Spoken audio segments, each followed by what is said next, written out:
الحمد لله نحمده ونستعينه ونستغفره ونؤمن به ونتوكل عليه ونعوذ بالله من شرور أنفسنا ومن سيئات أعمالنا من يهده الله فلا مضل له ومن يضلله فلا هادي له ونشهد أن لا إله إلا الله وحده لا شريك له ونشهد أن سيدنا ومولانا محمدا عبده ورسوله صلى الله تعالى عليه وعلى آله وصحبه وبارك وسلم تسليما كثيرا أما بعد فأعوذ بالله من الشيطان الرجيم بسم الله الرحمن الرحيم إن الذين قالوا ربنا الله ثم استقاموا تتنزل عليهم الملائكة ألا تخافوا ولا تحزنوا وابشروا بالجنة التي كنتم توعدون نحن أولياؤكم في الحياة الدنيا وفي الآخرة ولكم فيها ما تشتهي أنفسكم ولكم فيها ما تدعون نزلا من غفور رحيم ومن أحسن قولا ممن دعا إلى الله وعمل صالحا وقال إنني من المسلمين صدق الله علیہ بزرگوں اور میرے پیارے بھائیوں، اللہ تعالیٰ آپ کے جمع ہونے کو قبول فرمائے، آپ کی نیتوں میں امتوں میں ترقی عطا فرمائے۔ ماشاءاللہ بڑی قربانیوں کے ساتھ مجمع بیٹھا ہوا ہے صبح سے شام تک اور اللہ کی باتیں سن رہا ہے۔ اللہ تعالیٰ اس میں بھی حد ترقی عطا فرمائے اور اللہ اس کو مبارک کرے۔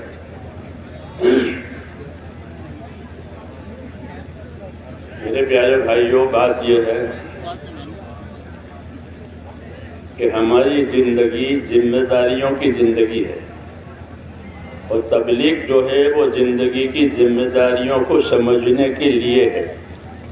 چلوں 4 مہینوں کے لیے فقط نہیں ہے، بلکہ چلے 4 مہینے بھی اس لیے ہے کہ زندگی کی جو ذمہ داریاں ہیں اس کے سمجھنے کی فکر اور شعور پیدا ہو، کیونکہ ہمارے مزاج بگڑ گئے ہیں، دنیا کی طرف مائل ہو گئے ہیں، اس لیے زندگی کی ذمہ داریوں کی خبر نہیں ہے کہ میری زندگی کی کیا ذمہ داری ہے۔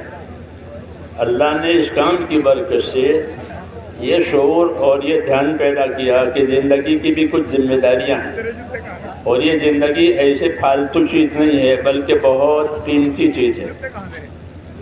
تو تبلیغ کا مقصد اپنی اپنی زندگیوں کی ذمہ داریاں سنبھالنا ہے اور اس کو سمجھ کر کے پورا کرنا ہے۔ دنیا ہے ہی ذمہ داریوں کے پورا کرنے کی جگہ، اور آخرت اس کا انجام اور نتیجہ دیکھنے کی جگہ ہے۔ یہاں ذمہ داریاں پوری کی جائے گی اور آخرت میں اس کا انجام دکھایا جائے گا۔ اس لیے اصل مسئلہ تو آخرت کا ہے، اس کے لیے اللہ تعالیٰ نے یہ دنیا بنائی ہے۔ ان الدنیا خلقت لکم، یہ فرمایا کہ ان الدنیا خلقت لکم، اللہ نے دنیا کو تمہارے لیے پیدا کیا ہے۔ یہ اللہ کا انعام ہے کہ دنیا کی ہر چیز کو ہمارے لیے پیدا کیا، آسمان ہو، زمین ہو، ہوا ہو، پانی ہو، آگ ہو، سمندر، جو کچھ ہے، سونا چاندی چھوٹی، یہ ہمارے لیے پیدا کیا۔ تو یہ انعام کی بات ہے کہ قدرت نے یہ چیزیں ہمارے لیے پیدا کی، تو یہ اللہ کا انعام ہے کہ ان الدنیا خلقت لکم، کہ اللہ نے دنیا کو تمہارے لیے پیدا کیا ہے۔ بلکہ صرف پیدا ہی نہیں کیا ہے بلکہ پیدا کر کے دنیا کو ہمارے کام میں لگایا ہے۔ وَسَخَّرَ لَكُم مَّا فِي الْأَرْضِ جَمِيعًا، ایک آیت میں یہ ہے کہ وَسَخَّرَ لَكُم مَّا فِي الْأَرْضِ جَمِيعًا، اور ایک آیت میں یہ کہ وَسَخَّرَ لَكُم مَّا فِي السَّمَاوَاتِ وَالْأَرْضِ، کہ اللہ نے زمین کی تمام چیزوں کو تمہارے کام میں لگایا ہے، تمہارے کام کے لیے پیدا کیا ہے، تمہارے کام میں لگایا ہے۔ زمین کی چیزیں، آسمان کی چیزیں تمہارے کام میں، آسمان میں ستارے ہیں، چاند سورج ہیں، وہ بھی ہمارے کام کے لیے، فرشتے ہیں وہ بھی ہمارے کام کے لیے ہیں۔ اللہ نے بہت سے فرشتے ہماری حفاظت کے لیے پیدا کیے ہیں کہ جو ہماری حفاظت کرتے ہیں شیطانوں سے، بلاؤں سے۔ اس کو حفاظہ کہتے ہیں، حفاظت کرنے والے فرشتے ہیں۔ روزی پہنچانے والے فرشتے ہیں جو ہم کو روزی پہنچاتے ہیں، مخلوق کو روزی پہنچانے کے لیے اسرافیل اور اس کی جماعت، یہ فرشتوں کی جماعت ہے جو روزی پہنچاتی ہے۔ تو اللہ تعالیٰ نے حضرت میکائیل اور ان کی جماعت کہ وہ روزی پہنچانے کے لیے، اسرافیل تو شور پھونکنے کے لیے۔ تو میں نے کہا کہ زمین اور آسمان کی تمام چیزیں وہ ہمارے کام میں لگائی ہے۔ تو یہ اللہ تعالیٰ نے اپنی قدرت سے ہم پر بڑا احسان کیا ہے کہ اپنی قدرت سے ان تمام چیزوں کو پیدا کر کے پھر ہمارے کام میں لگا دیا۔ خود ہماری ذات کے اندر بہت سی چیزیں ایسی ہیں کہ جس کے ہم محتاج ہیں اور ہم کو اپنی حاجت کی خبر نہیں تھی، تو اللہ جانتے تھے کہ اس کو کیا کیا حاجت پیش آئے گی، اس کو کیا کیا ضرورت پیش آئے گی، اللہ جانتے ہیں۔ تو اللہ تعالیٰ نے ہماری حاجت کو چونکہ وہ جانتے تھے، اس لیے ان حاجت کو پورا کرنے کے لیے ہمارے جسم میں، ہمارے وجود میں وہ ساری چیزیں پیدا کر دی جس کے ہم محتاج ہیں۔ فرمایا کہ أَلَمْ نَجْعَلْ لَهُ عَيْنَيْنِ وَلِسَانًا وَشَفَتَيْنِ وَهَدَيْنَاهُ النَّجْدَيْنِ، کیا میں نے اس انسان کے لیے، اللہ فرماتے ہیں میں نے اس انسان کے لیے دو آنکھیں نہیں بنائی، دو آنکھیں نہیں بنائی اس کی، یہ بے شک بنائی ہے۔ میں نے اس کے دو ہونٹ نہیں بنائے، میں نے اس کی زبان نہیں بنائی، دیکھتے نہیں ہو، یہ کہہ رہے ہیں کہ دو آنکھیں، دو ہونٹ، ایک زبان، یہ 5 چیزیں ہوئی، 5 چیزیں ہوئی، ہوئی نہیں ہوئی؟ آپ لوگ سن رہے ہیں؟ ہاں، 5 چیزیں کیوں؟ تو علماء نے فرمایا کہ 5 چیزوں کا ذکر اللہ نے اس آیت میں اس لیے کیا ہے کہ آدمی کا بچہ پیدا ہوتا ہے تو اس کو اس 5 چیزوں کی ضرورت ہوتی ہے۔ 2 ہونٹ ضروری ہے، ماں کا دودھ کیسے چوسے گا ہونٹ نہیں ہے تو؟ آنکھیں ضروری ہے، ماں کو دیکھتا ہے، ماں کی چھاتی کو دیکھتا ہے، تو آنکھیں دی۔ خدا نہ کرے کسی کا بچہ اندھا پیدا ہو جاوے تو وہ پریشان ہو جاتے ہیں کہ بیٹا پیدا ہوا، بیٹی پیدا کہ نابینا ہے، ہوتا ہی نہیں ہوتا، تو بڑی پریشانی ہے۔ تو اس کو آنکھیں دی اللہ نے، 2 ہونٹ دیے، ایک زبان دی، 5 چیزیں کہ 5 کی ضرورت ہے۔ دودھ چوسنے کے لیے ہونٹ چاہیے، ماں کو دیکھنے کے لیے، ماں کی شادی دیکھنے کے لیے آنکھیں چاہیے، زبان چاہیے کہ دودھ کا مزہ معلوم ہو، جی ہاں، تاکہ دودھ چوسے، ہاں نہیں تو بھوکا مرے گا۔ تو یہ کیوں کہ اللہ تعالیٰ ہماری ضرورتوں کو ہم سے زیادہ جانتے ہیں۔ آج لوگ کہتے ہیں یہ ضروری ہے، یہ ضرورت ہے، ضرورت ہے، بھائی ہماری ضرورت کا پیدا کرنے والا بھی اللہ ہے اور ہماری ضرورتوں کو پورا کرنے والا بھی اللہ ہے۔ یہ ایمان کی بات ہے۔ ضرورتیں کون پیدا کرتا ہے؟ آدمی بھوکا مرضی سے بھوکا نہیں ہوتا، اندر بھوک لگتی ہے، اندر پیاس لگتی ہے، اندر تھکن محسوس ہوتی ہے۔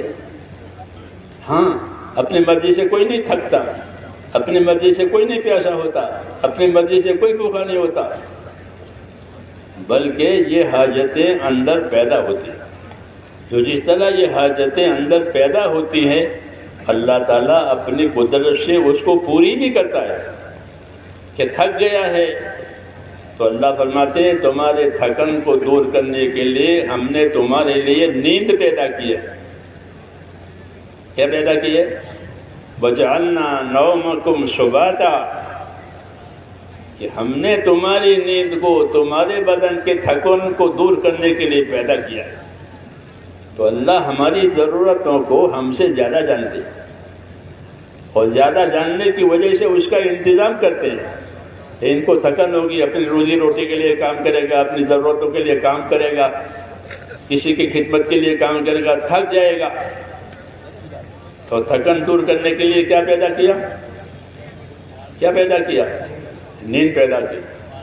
آدمی بے قرار ہو جاتا ہے سونے کے لیے کہ تھک گیا ہوں مجھے سونے دو. ہاں پھر سو جاتا ہے تو پھر تازہ دم ہو جاتا ہے, اٹھ کر کے تازہ دم یعنی وہ تھکن دور ہو گئی. یہ سب اللہ تعالیٰ کے انعامات ہیں جو اپنی قدرت سے ہماری حاجتوں کو پوری کرتے ہیں. ہاں قدرت والا ہے اللہ تعالیٰ, اپنی قدرت سے تمام چیزوں کو بنایا ہے. جتنی چیزیں نظر آتی ہے آسمان سے لے کر زمین تک, ان تمام کو اللہ نے اپنی قدرت سے پیدا کیا ہے. ہماری حاجتوں کو بھی اپنی قدرت سے پیدا کیا ہے اور ہماری حاجتیں بھی اپنی قدرت سے پوری کرتا ہے. کیوں کہ وہ ہمارا پروردگار ہے, وہ ہم کو پالنے والا ہے.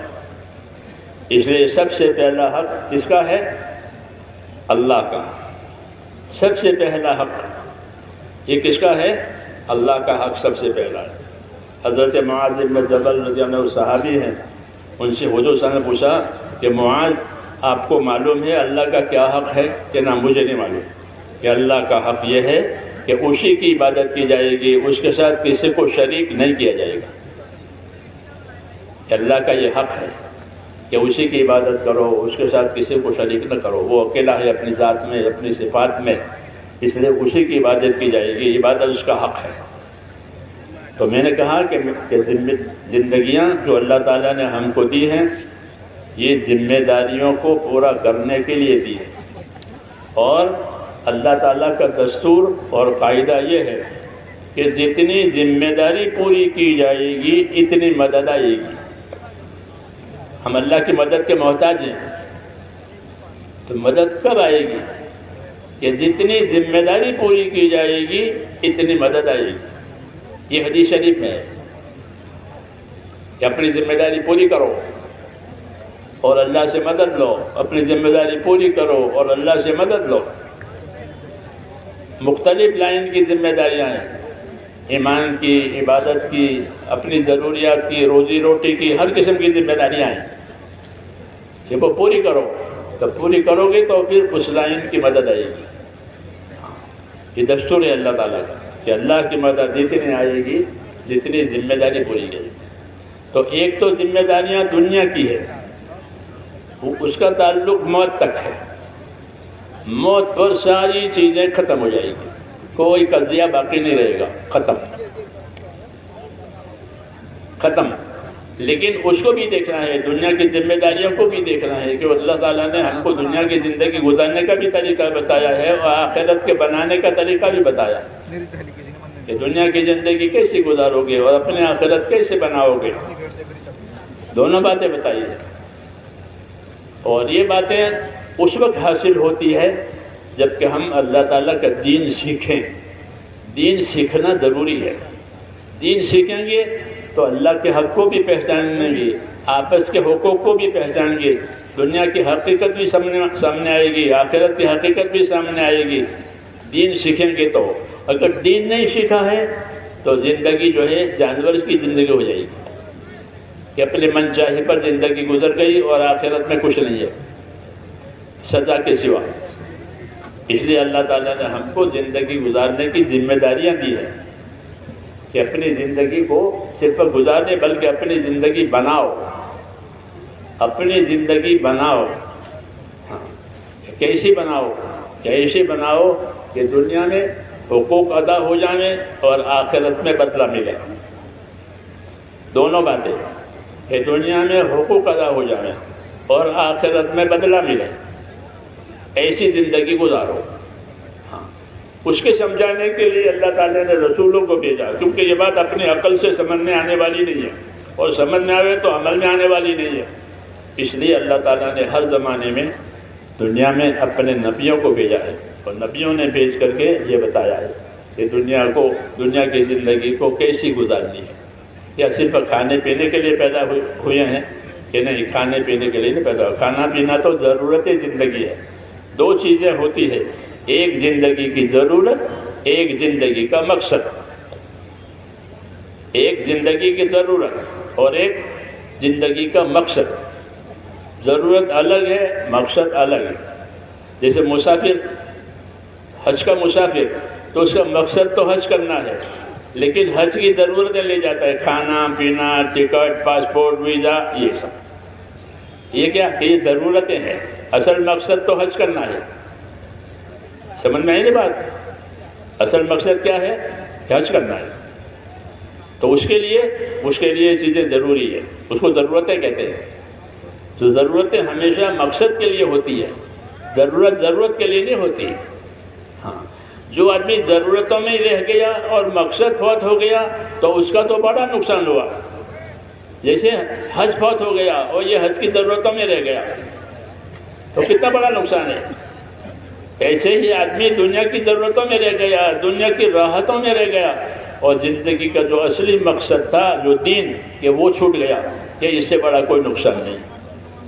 الذین ضل سعیهم فی الحیاۃ الدنیا وهم یحسبون انہم یحسنون صنعا اولئک الذین خسروا۔ تو کہتے جن لوگوں نے اپنی ساری صلاحیتیں دنیا میں لگائی اور یوں سمجھے ہم نے بہت کچھ کیا ہے، بہت کچھ کیا ہے، حالانکہ انہوں نے کچھ نہیں کیا۔ کیوں؟ کہ انہوں نے اپنے دین کو، اپنے آخرت کو پیچھے کر دیا۔ تو اس لیے میرے دوستو، دین تو زندگی کا اصلی مقصد ہے، باقی سب ضرورتیں ہیں، کھانا ہے، پینا ہے، شادی ہے، مکان ہے، تندرستی بھی، یہ سب یہ ضرورت زندگی ہے، اس سے انکار نہیں ہے۔ لیکن ایک ہے زندگی کا مقصد، کہ اللہ نے ہم کو کیوں پیدا کیا ہے۔ ہاں، اس کو سمجھانے کے لیے نبی آتے تھے، ورنہ تو لوگ اپنی بھی ضرورتوں میں لگ جاتے تھے۔ تاجر تجارت میں لگ جاتا تھا، زمیندار زمینداری میں لگ جاتا تھا، حاکم حکومت میں لگ جاتا تھا، مزدور مزدوری میں لگ جاتا تھا، فیکٹری اور کارخانے والے پہلے زمانے میں کارخانے والے کارخانوں میں لگ جاتے تھے، اور جو زندگی کا اصلی مقصد ہے وہ رہ جاتا تھا۔ تو اللہ تعالیٰ اس کی رہبری کے لیے رسولوں کو بھیجتے، تمہاری زندگی کا یہ مقصد ہے، تمہاری زندگی کی یہ ضرورت ہے۔ تو زندگی کا مقصد سمجھاتے تھے اور ضرورتوں کے پورا کرنے کا طریقہ بتاتے تھے، کیونکہ آدمی اپنی ضرورتیں پورا کرنے کا طریقہ نہ جانے تو پھر اس میں اور جانور میں کوئی فرق نہیں ہے۔ ہاں، جانور بھی کھاتا پیتا ہے، پیشاب پاخانہ کرتا ہے، کہ نہیں، ہمارے پاس تو کھانے کے، پینے کے، پہننے کے، اوڑھنے کے سب چیزوں کے طریقے ہیں، وضو استنجے کے بھی طریقے ہیں ہمارے پاس۔ اس سے فرق ہو جاتا ہے انسانوں میں اور غیر انسانوں میں۔ تو اس لیے ہماری زندگی جو ہے ایک مقصد کے ساتھ ہے میرے دوستو، اور وہ مقصد ہے اللہ تعالیٰ کی اطاعت، اللہ کی عبادت، ایمان اور یقین کے ساتھ۔ یہ پہلی بات ہے کہ اپنی زندگی کو ایمان اور یقین کے ساتھ اللہ تعالیٰ کے حکم والی بناؤ۔ اس لیے پہلی ذمہ داری وہ ہے لا الہ الا اللہ، یہ پہلی ذمہ داری ہے۔ لا الہ الا اللہ، کوئی عبادت کے لائق نہیں، کوئی کام بنانے والا نہیں، کوئی ضرورت پوری کرنے والا نہیں، کوئی سکھ دکھ کا مالک نہیں سوائے اللہ کے۔ ساری چیزیں کس کے ہاتھ میں ہیں؟ ایک اللہ کے ہاتھ میں۔ اللہ جو چاہیں گے وہ ہوگا، اللہ جو نہیں چاہیں گے وہ نہیں ہوگا۔ اللہ جو فیصلہ کریں گے وہ ہوگا، اللہ جو فیصلہ نہیں کریں گے وہ نہیں ہونے کا۔ ہاں، یہ پہلی بات ہے، ایمان کی بات ہے کہ اللہ ایک ہے، اسی کا فیصلہ ہے، اسی کا حکم ہے، اسی کے فیصلے سے، اسی کی قدرت سے ساری چیزیں ہوتی ہیں۔ بس کہیں نقصان ہوا تو قدرت سے ہوا، کہیں نفع ہوا تو اللہ کی قدرت سے ہوا، بیماری ہوئی تو قدرت سے ہوئی، تندرستی ہوئی تو وہ قدرت سے ہوئی۔ اللہ پر اور اس کی قدرت پر یقین کرنا ضروری ہے کہ اللہ ایک ہے اور ساری چیزیں وہ اپنی قدرت سے کرتا ہے، اس کا کوئی شریک نہیں، اس کا کوئی ساتھی نہیں، اس کا کوئی مد مقابل نہیں، وہ اکیلا ہے۔ یہ ہمارا ایمان ہے کہ اللہ تعالیٰ کو ایسا ماننا ہے کہ اللہ سب چیزیں اپنی قدرت سے کریں گے، کمزور کو قوی کریں گے، قوی کو کمزور کریں گے۔ اللہ میں طاقت ہے۔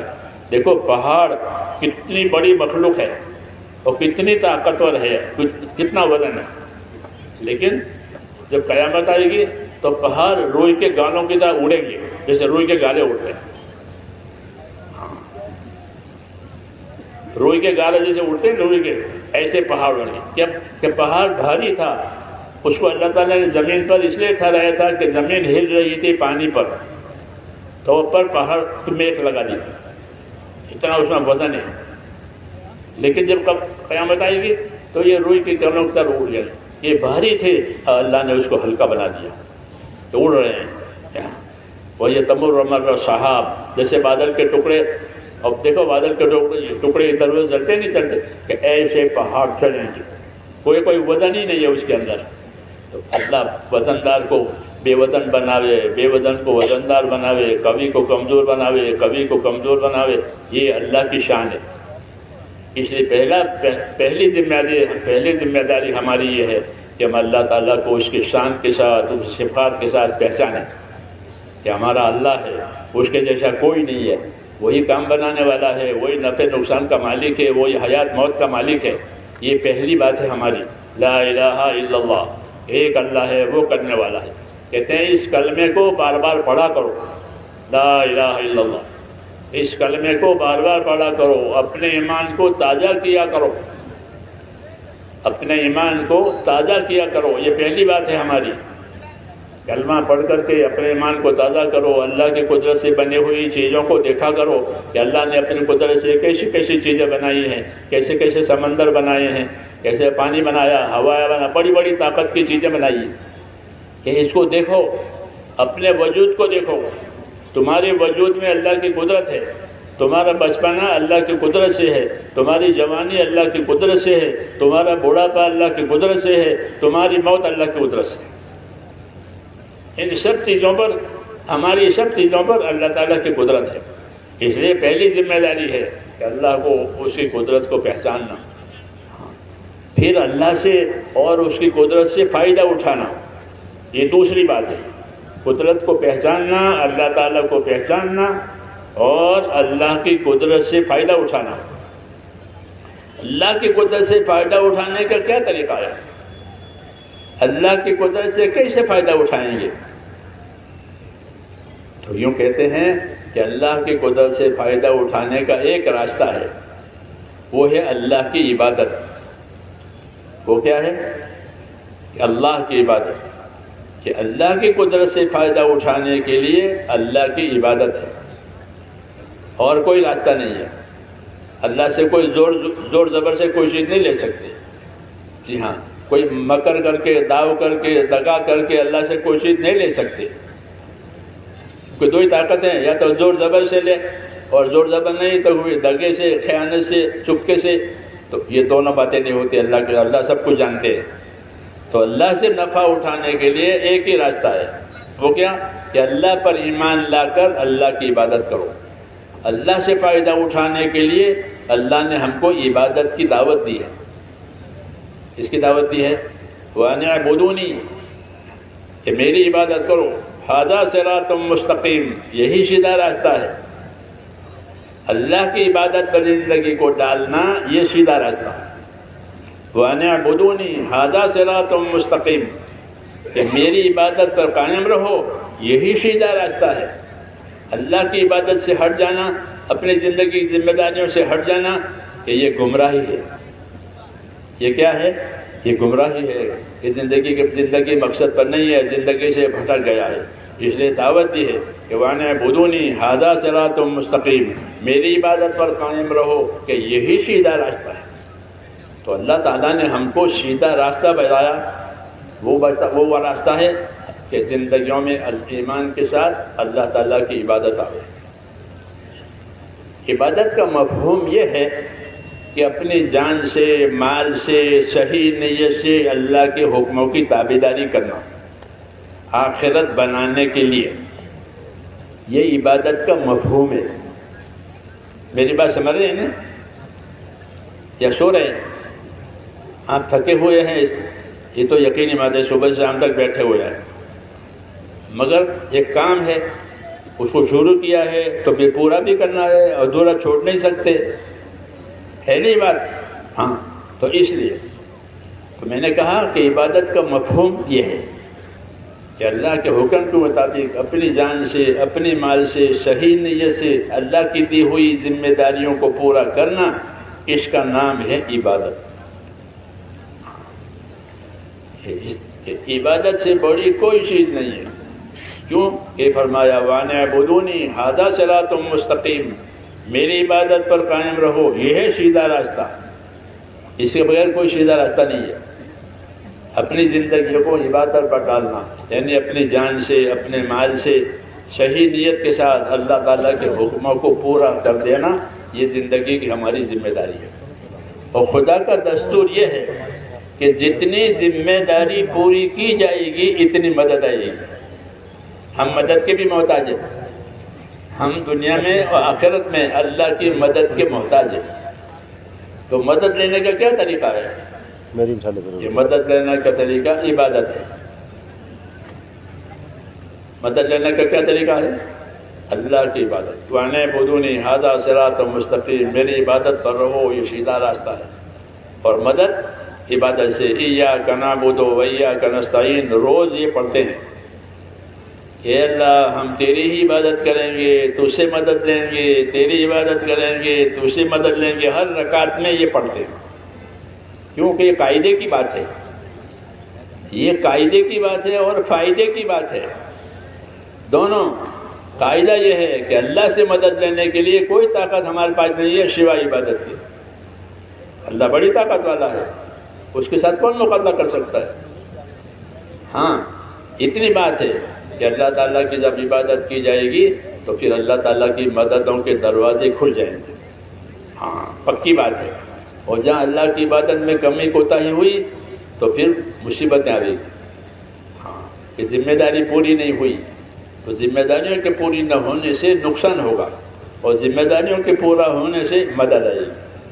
اس لیے ہم کو اللہ تعالیٰ نے دعوت دی ہے، کیا دعوت دی ایمان والوں کو کہ وَاعْبُدُونِي هَذَا صِرَاطٌ مُسْتَقِيمٌ، کہ میری عبادت پر رہو، کہ تمہاری زندگی گزارنے کا سیدھا راستہ یہ ہے۔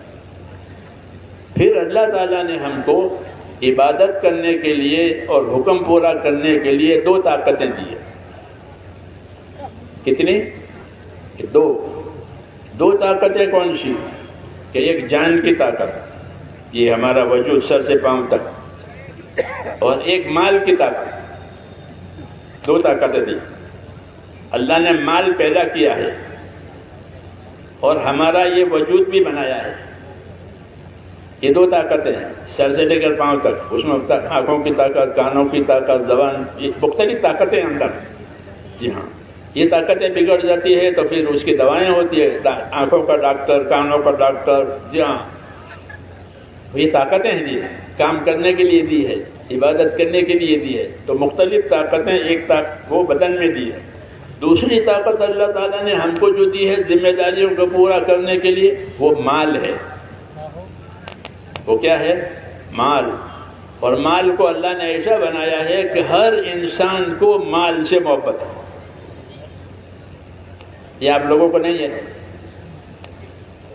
آپ لوگوں کو نہیں ہے، کیوں؟ اللہ نے بتایا ہے کہ انسان مال کی محبت میں بہت تیز ہے، ان کو اللہ نے وَإِنَّهُ لِحُبِّ الْخَيْرِ لَشَدِيدٌ، کہ آدمی مال کی محبت میں بہت تیز ہے۔ جہاں مال سے محبت ہے اس کو، اللہ نے مال پیدا کیا ہے تو دو چیزیں پیدا کی، ایک ہمارا یہ وجود سر سے پاؤں تک اور دوسرا مال۔ یہ دونوں طاقتیں اللہ تعالیٰ نے عبادت کے لیے دی ہے، حکم پورا کرنے کے لیے دی ہے۔ تیسری چیز اللہ نے زمین بنائی ہے۔ کیا بنائی ہے؟ یہ زمین جس پر آبادی ہے انسانوں کی اور ان کی ضروریات ہے، یہ زمین بنائی ہے۔ تو زمین کیوں بنائی ہے؟ تو فرمایا کہ ان ارضی واسعۃ فإیایا فاعبدون، اے میرے بندو میری زمین بہت کشادہ ہے، اس پر میری ہی عبادت ہوگی۔ جو کہا زمین پر گناہ کرنے کی کوئی جگہ اللہ نے نہیں بنائی ہے کہ وہاں جا کے گناہ کر لو، ایسا ہے کہ بھائی تمہارے ماحول میں ایسا ہے کہ کوئی جگہ ہے وہاں جا کے گناہ کر لو؟ کہ نہ، کوئی جگہ ایسی زمین پر نہیں بنائی جہاں گناہ کرنے کی اجازت ہو۔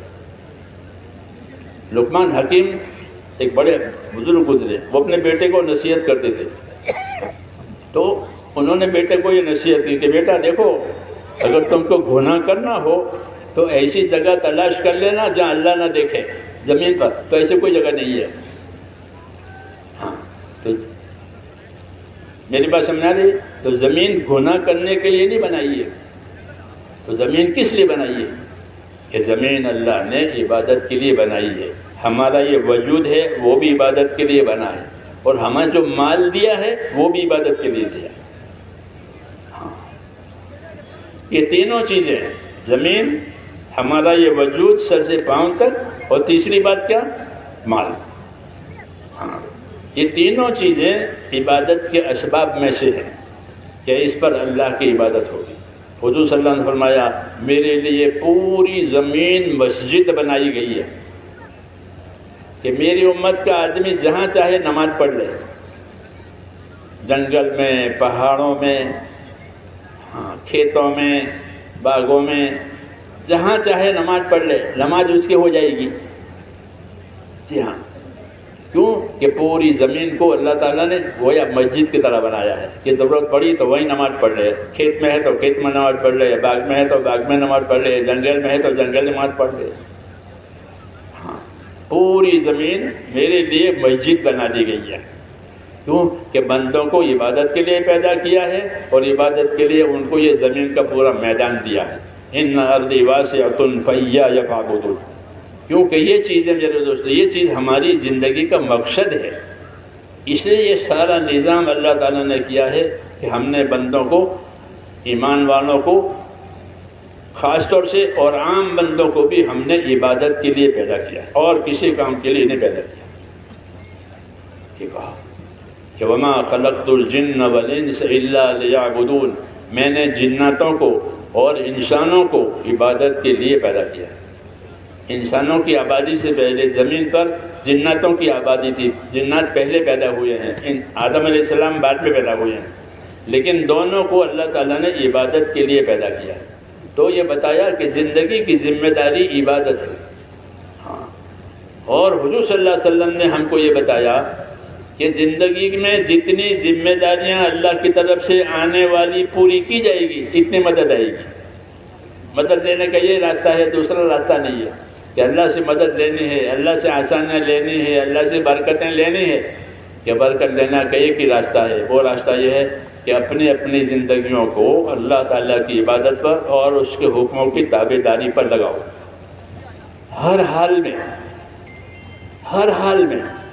ہاں، یہ حکم ہے کہ ہر حال میں اپنے آپ کو اللہ تعالیٰ کی تابع داری میں رکھو، تو پھر تمہاری ہر حال میں مدد ہوگی. ایک قاعدہ ہے کہ تم ہر حال میں اپنے آپ کو اللہ کی تابع داری میں اس حکم کو پابند، تو پھر تمہاری مدد بھی ہر حال میں ہوگی. ہاں، یہ قاعدہ ہے کہ المعونۃ علی قدر المعونہ، کہ اللہ کی مدد اتنی ملے گی جتنی ذمہ داری پوری کی جائے. قاعدے کی بات بتائی حضور صلی اللہ علیہ وسلم. حالات بھی جو سدھریں گے ہمارے، وہ بھی اسی سے سدھریں گے. لوگ حالات سے پریشان ہو جاتے ہیں اور پریشان ہیں بھی، تو اس کا کیا علاج ہے؟ تو اس کا علاج بھی یہی ہے کہ اپنے حالات کو درست کروانے کے لیے اپنی توجہ، اپنا دھیان اللہ کی طرف کرو. کیونکہ نفع، نقصان، بیماری، تندرستی، دوستی، دشمنی، چین، بے چینی، یہ سب اللہ کی طرف سے ہے، کسی کی طرف سے نہیں ہے. کسی کی طرف سے نہیں ہے تو کس کی طرف سے ہے؟ کہ اللہ سب چیزوں کا پیدا کرنے والا ہے. تندرستی کا پیدا کرنے والا کون ہے؟ اور بیماری کا پیدا کرنے والا ہے. دوستی کا پیدا کرنے والا کون؟ دشمنی کا پیدا کرنے والا. تو ہر چیز کا پیدا کرنے والا تو اللہ. ہاں، ہر چیز کا کوئی دوسرا خالق نہیں ہے، ایک ہی ہے اللہ خالق، ہر چیز کا پیدا کرنے والا. اسی کی طرف سے ساری چیزیں آتی ہیں، نفع کی بھی، نقصان کی بھی، کامیابی کی، ناکامی کی، اجالا، اندھیرا، یہ سب اس کی طرف سے تمام چیزیں. تو جب سارا مسئلہ اللہ کی طرف سے آتا ہے تو ہم کو دعوت دی ہے کہ تم حال میں اللہ کی طرف آؤ. کیوں کہ اس کے ہاتھ میں چابیاں ہیں، اس کے ہاتھ میں خزانہ ہے. اللہ کہتے ہیں میرے پاس ہر چیز کے خزانے ہیں، اور میرے پاس ہر چیز، ہر خزانے کی چابی بھی ہے. یہ کہا وَعِندَهُ مَفَاتِحُ الْغَيْبِ، کہ اللہ کے پاس سب چیزوں کی چابیاں ہیں. ہاں، اور ہر چیز کے خزانے ہیں، مصیبتوں کے خزانے، راحتوں کے خزانے، ہر چیز کے خزانے. وَإِن مِّن شَيْءٍ إِلَّا عِندَنَا خَزَائِنُهُ، کہ کوئی چیز ایسی نہیں ہے جس کے خزانے ہمارے پاس نہ ہو. روشنی کے خزانے، اندھیرے کے خزانے، زہر کے خزانے، ہاں زہر کے خزانے، ایسا زہر ہے آخرت کے میں جو سانپ ہے، ایسا زہر ہے کہ وہ پھونک مار دے تو پوری زمین پر کوئی چیز نہ ہوگی، اتنا تیزاب ہے اس کے زہر میں،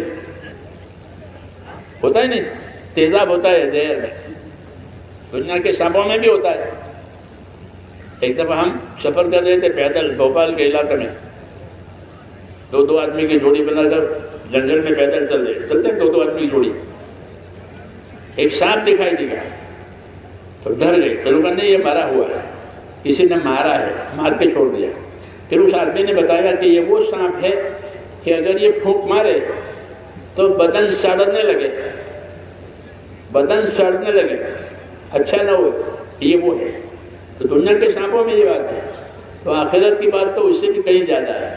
تو اس لیے کہا کہ ہمارے پاس ہر چیز کے خزانے ہیں، زہر کے بھی خزانے ہیں، جی ہاں، اور دواؤں کے بھی خزانے ہیں۔ حدیث شریف میں ہے کہ اللہ نے کوئی بیماری ایسی نہیں پیدا کی ہے جس کی دوا خدا نے نہ پیدا کی ہو۔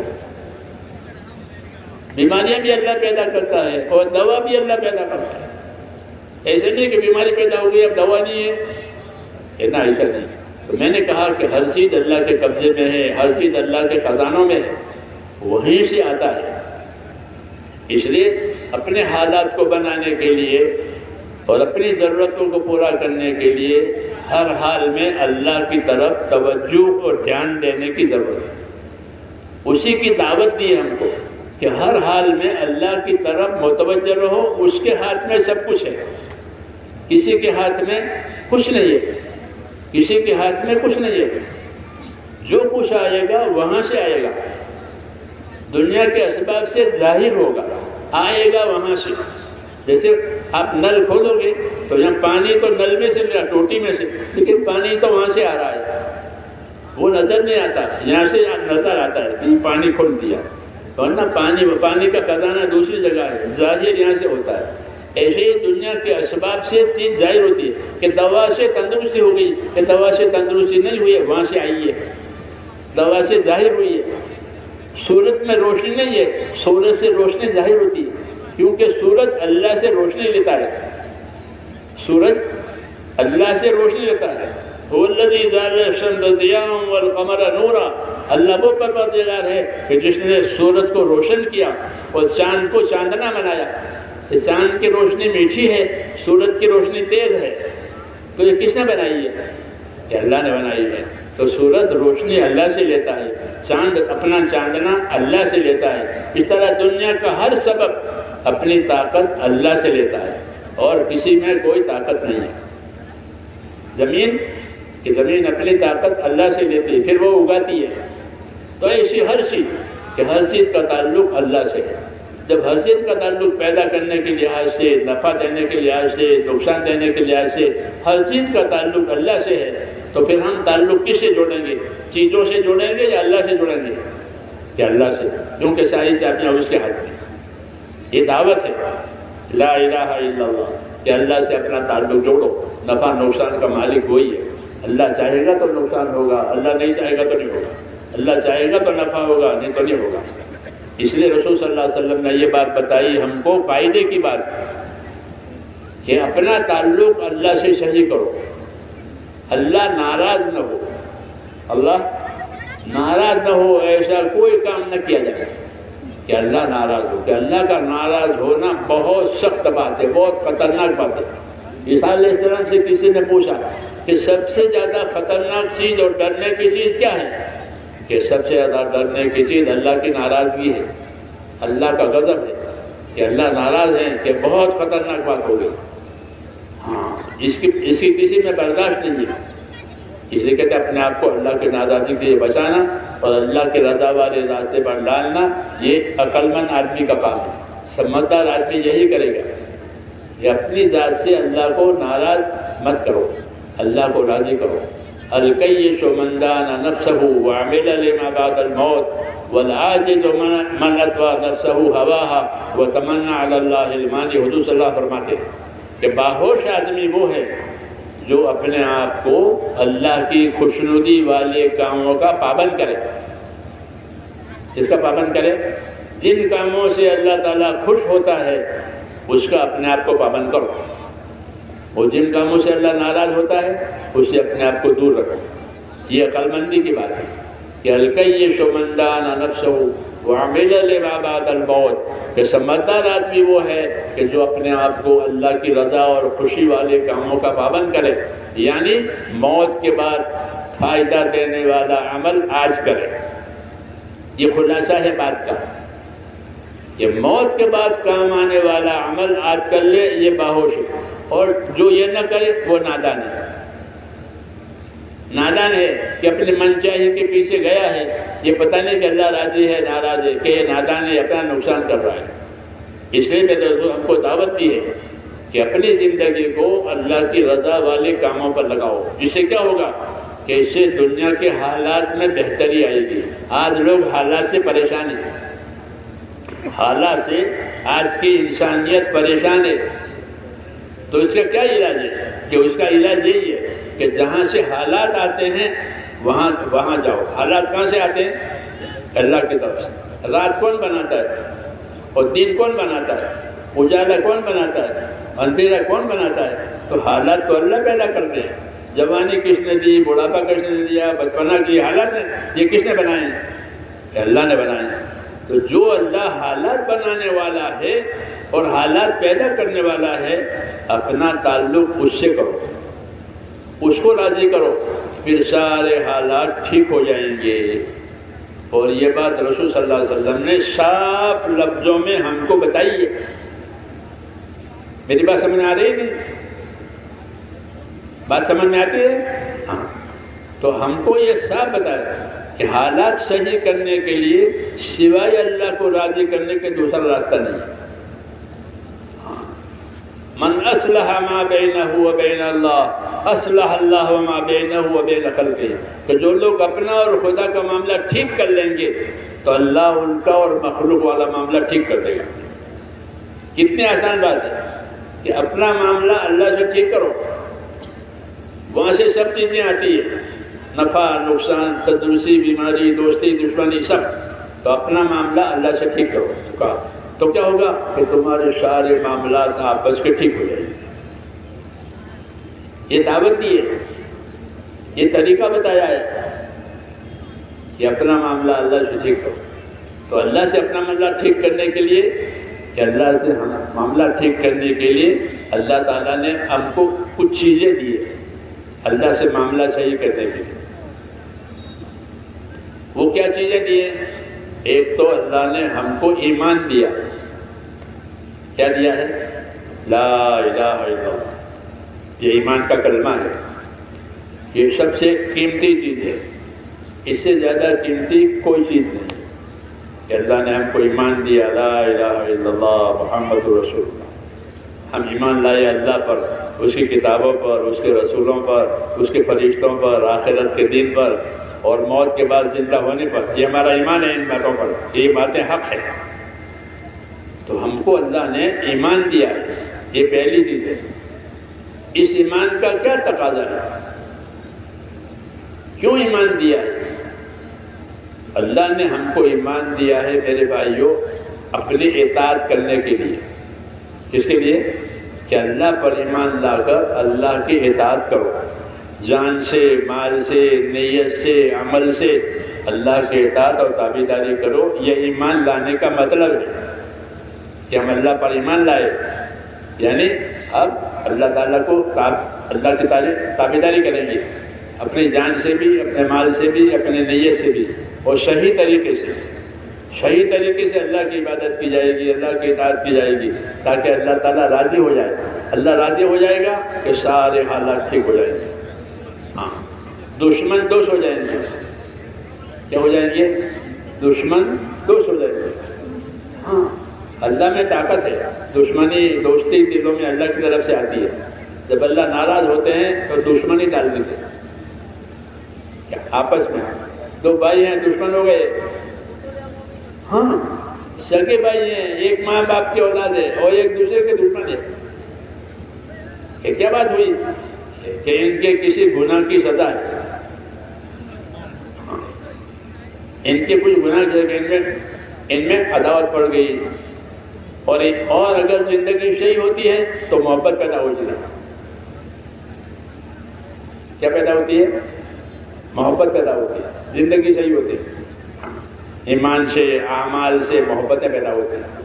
ان الذین آمنوا وعملوا الصالحات سیجعل الرحمن ودا، کہ جو لوگ ایمان لائیں گے اور نیک اعمال کریں گے، ان کے درمیان میں ہم محبتوں کا انتظام کریں گے، کہ ان کے درمیان میں محبتیں پیدا کریں گے، ان کی دشمنیاں ختم ہو جائیں گی.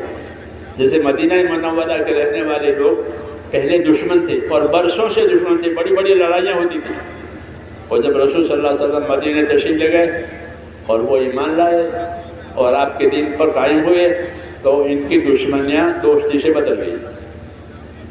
وَاذْكُرُوا نِعْمَةَ اللَّهِ عَلَيْكُمْ إِذْ كُنْتُمْ أَعْدَاءً فَأَلَّفَ بَيْنَ قُلُوبِكُمْ فَأَصْبَحْتُمْ بِنِعْمَتِهِ إِخْوَانًا. اللہ نے مدینے والوں سے یہ کہا کہ تم اللہ کا احسان سوچو، تم تو آپس میں دشمن تھے، ایک دوسرے کا گلا کاٹنے کے لیے تیار تھے، اللہ نے تمہاری دشمنیوں کو تمہارے دلوں میں سے نکال دیا اور تمہارے اندر محبتیں ڈال دی. ایمان اور اعمال کی برکت سے دلوں میں محبتیں آتی ہیں، گناہوں کی وجہ سے حالات بدل جاتے ہیں. یہ اللہ تعالیٰ کا انعام ہے.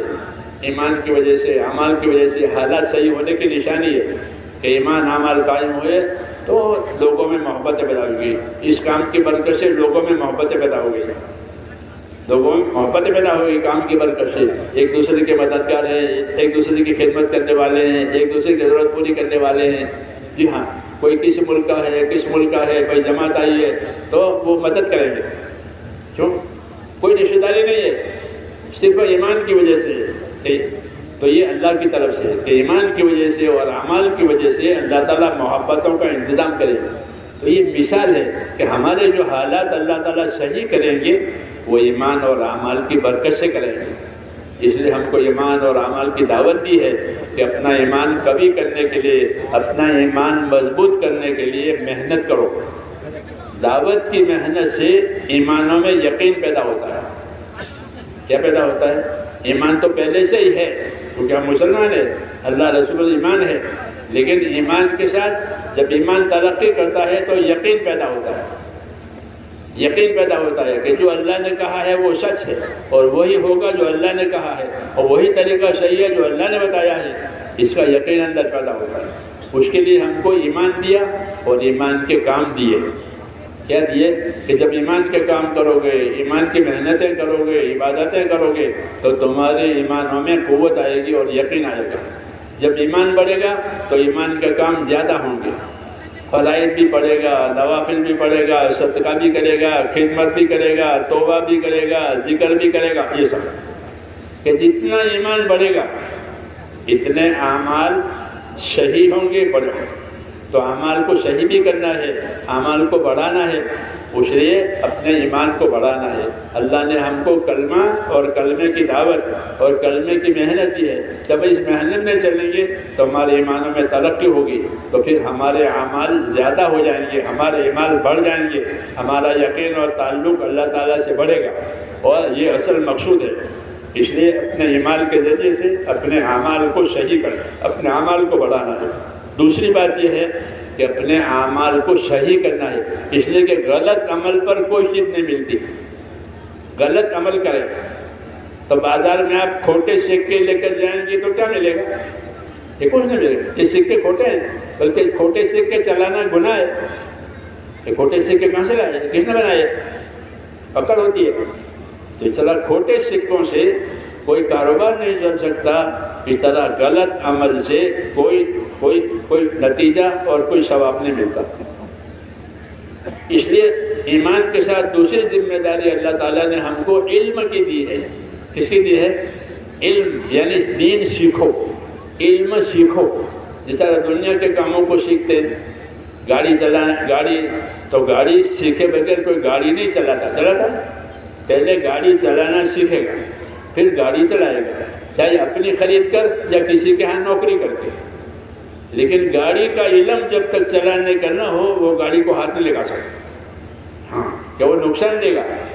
ایسے میرے دوستوں دین کو صحیح کرنے کے لیے، کہ دین کو صحیح کرنے کے لیے ایمان کے بعد علم کا درجہ ہے کہ اللہ کے راستے میں نکلو، اللہ کے راستے میں پھرو اور ایک دوسرے سے دین سیکھو۔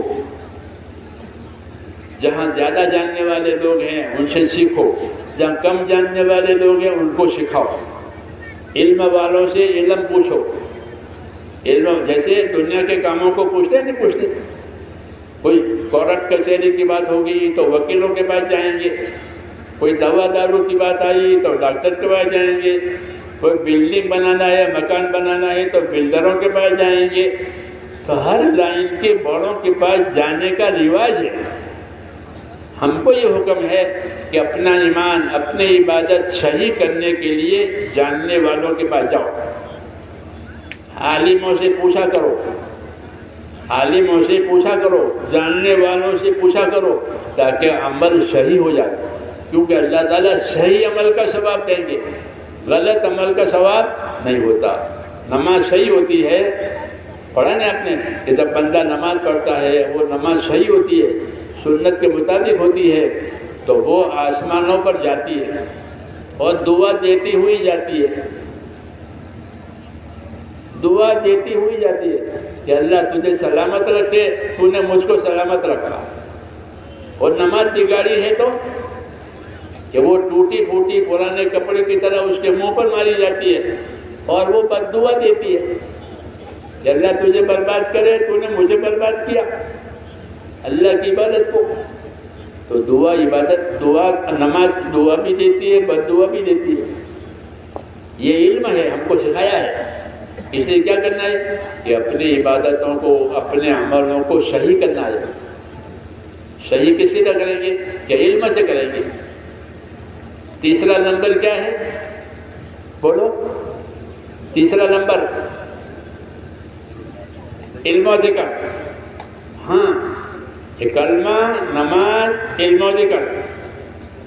یہ کلمہ صحیح ہونا، ایمان صحیح ہونا چاہیے، نماز صحیح ہونی چاہیے، لیکن نماز صحیح کیسے ہوگی؟ کہ علم سے ہوگی۔ اور علم دو طرح کا ہے۔ علم کتنے طرح کا ہے؟ دو، ایک فضائل کا علم، ایک مسائل کا علم۔ ایک فضائل کا علم اور ایک مسائل کا علم۔ فضائل علم کے جانیں گے تو اپنے نماز کی قیمت معلوم ہوگی کہ میری نماز کی کیا قیمت ہے، میری نماز کا کیا بدلہ ہے، اس کا کیا ثواب ہے، اللہ کتنی قیمت دے گا نماز کی۔ تو نماز کی قیمت اللہ نے بتائی ہے۔ ایک قیمت تو عام ہے کہ 5 نماز کا ثواب 50 کے برابر ہے، یہ تو پہلی قیمت ہے کہ اللہ نے 50 نمازیں فرض کی تھی پہلے، پھر کم کرتے کرتے 5 رہ گئی، حضور صلی اللہ علیہ وسلم نے کم کروائی کہ 5 مشکل ہو گئے تو 50 کیسے پڑھتے، تو کم کروائی، ہوتے 5 رہ گئی۔ تو اللہ نے فرمایا 5 نمازیں رہے گی اور ثواب 50 نمازوں کا ملے گا۔ ثواب نہیں گھٹایا، عمل گھٹا دیا آسانی کے لیے کہ 50 نماز کیسے پڑھیں گے، یہ تو مشغول زندگی ہے، رات دن اپنا کاموں میں مشغول ہے۔ اللہ نے گھٹا کر کے 5 کی، لیکن ثواب کتنا دیں گے کہ 50 نماز کا ثواب۔ یہ تو عام ثواب ہے، عام فضیلت ہے کہ ہر پڑھنے والے کو گھر میں پڑھے، دکان میں پڑھے، کھیت میں پڑھے، 5 50 یہ عام ثواب ہے۔ پھر جو نماز کو اچھی بناوے گا تو اس کا ثواب بڑھ جائے گا۔ ہاں، اس کے لیے فضائل کا علم دیا، فضائل کا علم کہ نماز، حضور صلی اللہ علیہ وسلم نماز کے بارے میں 2 حکم ہے۔ میری بات سمجھ رہے ہیں نا؟ ہاں، کیونکہ ہم جو باتیں کرتے ہیں وہ ایسے جیسے سبق پڑھا رہے ہیں، مدرسوں میں سبق دیا جاتا ہے، تو یہ ہماری مجلس ہے، سبق کی مجلس ہے، بیان سبق کے طور پر ہے، اس کو سبق کے طور پر سننا چاہیے، سمجھنا چاہیے، یاد رکھنا چاہیے، تو فائدہ ہوگا۔ ورنہ ٹیپ کر کے یہاں ٹیپ کھول دی اور سو گئے، کوئی فائدہ نہیں ٹیپ کرنے میں۔ ہاں، اللہ نے مشینوں کے لیے دین نہیں اتارا ہے، دلوں کے لیے دین اتارا ہے کہ بات دلوں میں اتارو، مشینوں میں نہیں۔ مشینوں میں اتارنے سے کوئی فائدہ نہیں ہے، دلوں میں اتارو. جیسے دوا اندر جائے تو فائدہ، ایسے دین اندر جائے تو فائدہ، ایسے دین کی باتیں اندر جائے تو فائدہ. مشینوں میں نہیں کہ ہم نے ٹیپ کر جائے، موبائلوں میں تو کوئی فائدہ نہیں. جب موبائل کھو جائے گا تو تمہارا دین بھی کھو جائے گا. ہاں ایسا ہوا ہے کہ موبائل کھو گیا کہ وہ سارے بیانات کھو گئے، موبائل چوری ہو گیا کہ وہ سارے بیانات چوری ہو گئے. دلوں میں اتارنے کے بعد، تو دلوں میں اتارنے کے لیے اللہ تعالیٰ نے ہم کو اپنی عبادتوں کا علم دیا ہے، اور دو طرح کا علم دیا، ایک فضائل کا، ایک مسائل کا. ایک فضائل کا کہ فضیلت یعنی اس پر ثواب، اس کی برکتیں، اس پر کیا کیا نعمتیں ملے گی وہ. تو حضور صلی اللہ علیہ وسلم نے وہ بھی بتایا کہ یہ نعمتیں تمہیں نماز پر ملے گی. تو میں نے کہا نماز کے بارے میں دو حکم ہیں. ایک حکم نماز کے بارے میں یہ ہے کہ نماز قائم کرو، اقیم الصلاۃ، نماز قائم کرو. یہ قرآن شریف میں تقریباً 700 جگہ ہے. نماز قائم کرو، نماز قائم کرو، نماز قائم کرو. تو نماز قائم کرنے کے کیا مطلب ہے؟ جیسے کہ عمارت قائم کرو، عمارت، تو عمارت قائم کرنے کے لیے بہت چیزیں چاہیے، نہیں چاہیے؟ کاریگر بھی چاہیے، سیمنٹ بھی چاہیے، لوہا بھی چاہیے، پلاٹ بھی چاہیے، بہت چیز. تو عمارت قائم ہوتی ہے، ایسے نہیں ہوتی. ایسا نماز قائم کرنے کے لیے، نماز قائم کرنے کے لیے کہ نماز کا علم چاہیے، نماز کا طریقہ چاہیے، نماز کا وقت چاہیے. ان چیزوں سے نماز قائم ہوتی ہے. ہاں تو ایک تو نماز کے قائم کرنے کا حکم دیا ہم کو. تو اس کا مطلب یہ ہے کہ نماز کو رسول صلی اللہ علیہ وسلم کے طریقے کے مطابق کرو. اچھے وقت میں نماز پڑھو، مکروہ وقت میں نماز مت پڑھو، صحیح وقت میں نماز پڑھو کہ یہ وقت صحیح ہے. ہاں وقت بھی دیکھو، پاکی بھی دیکھو، قبلہ بھی دیکھو، سب چیزوں کو دیکھو نماز قائم کرنے کے لیے. اور دوسرا حکم دیا نمازوں کی حفاظت کرو. کیا کرو؟ کہ نمازوں کی حفاظت کرو. حافظوا علی الصلوات، نمازوں کی حفاظت کرو. کوئی کام ایسا نہ کرو جس سے نماز خراب ہو جائے. رسول صلی اللہ علیہ وسلم نے فرمایا کہ نماز کی حفاظت کے لیے اپنے پیٹوں کو، اپنے پیٹھوں کو ہلکا رکھو. پیٹ ہلکا رکھو، پیٹھ ہلکا رکھو. حدیث شریف میں کہ پیٹ کو، پیٹھ کو نماز کے لیے ہلکا رکھو. پیٹ کو ہلکا رکھنے کا مطلب ظاہر ہے، کیوں کہ بہت کھایا ہے تو کیا نماز پڑھے گا، اور کیا اس کا نماز میں جی لگے گا. زیادہ کھانے والوں کو حاجتیں بھی زیادہ ہوتی ہے. ہاں تو حاجت ہوئی بے وقت تو لوگ تو مسجد میں لائن لگائے، یہ بیت الخلاء میں لائن لگایا ہوا ہے. یہ ان لوگوں کو ہوتا ہے جو بہت کھاتے ہیں. یہ علماء نے لکھا ہے کہ بہت کھانے والوں کو تم دیکھو گے کہ وہ استنجا خانوں پر ان کی لائن لگی ہے. لوگ مسجد کے صف میں بیٹھے ہیں، یہ وہاں بیٹھے ہیں. ہاں اس لیے فرمایا پیٹ کو ہلکا رکھو نماز کی حفاظت کے لیے. ہاں اور دوسرا کیا؟ اپنی پیٹھ کو ہلکا رکھو. کہ پیٹھ کو ہلکا رکھنے کا کیا مطلب ہے؟ کہ دنیا کے زیادہ جھگڑے اپنے ساتھ مت رکھو. لین دین کے، اس کے ہزار جھگڑے، تو وہ کیا نماز پڑھے گا؟ اور نماز پڑھے گا تو اس کو کیا نماز میں جی لگے گا؟ تو اس لیے فرمایا نماز کی حفاظت کرو، یعنی یہ جھگڑے اپنے ساتھ زیادہ نہ رکھو. سیدھی سادھی زندگی گزارو، کیونکہ زندگی عبادت کے لیے دی ہے تو وہ زندگی عبادت میں لگ جائے. تو نماز کی حفاظت کا بھی حکم دیا ہے، نماز کے قائم کرنے کا بھی حکم دیا ہے. اس لیے میرے دوستو نماز کو قائم کرنے کے لیے نماز صلی اللہ علیہ وسلم کی سنتیں ہیں کہ نماز سنت کے مطابق بھی ادا کرو، اس کے وقت پر، مستحب وقت پر، پاکی کے ساتھ. کہ نماز اللہ کی امانت ہے. نماز کیا ہے؟ کہ اللہ کی امانت ہے. وہ امانت ادا کرنی ہے. ہاں اللہ کا حق ہے یہ، تو اس کو صحیح طریقے ادا کرو. تو اس لیے نماز کے لیے کہ نماز کا علم چاہیے، نماز کے فضائل، نماز کے مسائل ضروری تاکہ ہماری عبادت اور نماز صحیح ہو جائے اور اس کی حفاظت ہو جائے. تو نمازوں کو اہتمام سے ادا کرنا ہے، اس کی حفاظت کرنی ہے کہ یہ برباد نہ ہو جائے. جی ہاں یہ برباد نہ ہو جائے. تو نماز کے فضائل، اس لیے نماز کے فضائل کی کتاب لکھی گئی ہے. وہ فضائل کی کتاب پڑھیں، اس کو سنیں، تاکہ نماز کی قیمت معلوم ہو جائے۔ ایک اپنے طور پر نماز پڑھنا ہے اور ایک نماز کو سنت کے مطابق پڑھنا ہے۔ سنت کے مطابق نماز پڑھنے کا کیا مطلب ہے کہ سنت کے مطابق نماز پڑھنے کا مطلب یہ ہے کہ نمازوں کو با جماعت ادا کرو۔ کیا کرو؟ با جماعت، جماعت کے ساتھ نماز پڑھو۔ جماعت کے ساتھ نماز پڑھنے کا بڑا اثر ہے، لوگ اس کو جانتے نہیں ہیں، لوگ اس کو جانتے نہیں ہیں، اس لیے جماعت سے نماز پڑھنے میں کوتاہی ہوتی ہے۔ جماعت کا کیا اثر ہے؟ تو عبداللہ ابن مسعود رضی اللہ تعالیٰ عنہ مشہور صحابی ہے اور بڑے صحابی ہیں اور بڑے علم والے صحابی ہیں، حضور صلی اللہ علیہ وسلم سے بہت قریب تھے۔ وہ لوگ ان کو جانتے تھے کہ حضور صلی اللہ علیہ وسلم کے گھر کا آدمی ہے، بار بار آپ کے گھر میں آنا جانا، ان کے والدہ کا۔ تو وہ ابن مسعود ہے، انہوں نے ایک بات کہی ہے، بہت اہم ہے، آپ لوگ چاہو تو آپ کو سناؤں، سنو گے؟ عبداللہ بن مسعود نے بہت کانٹے کی بات کہی۔ عبداللہ بن مسعود رضی اللہ تعالیٰ نے یہ بات کہی ہے کہ جو آدمی یہ چاہتا ہو کہ اللہ سے ایمان کے ساتھ ملاقات کرے، کیسے ملاقات؟ ایمان کے ساتھ اللہ سے ملنا۔ ویسے تو اللہ سے سب ملیں گے، کافر بھی ملے گا، ظالم بھی ملے گا، کہاں بھاگ کے تو جا نہیں سکتا، دنیا میں تو بھاگ جاتے ہیں ادھر سے ادھر، اللہ سے کوئی بھاگ سکتا ہے؟ وَمَا نَحْنُ بِمَسْبُوقِينَ، اللہ نے کہا وَمَا نَحْنُ بِمَسْبُوقِينَ، ہم سے آگے کوئی نہیں جا سکتا۔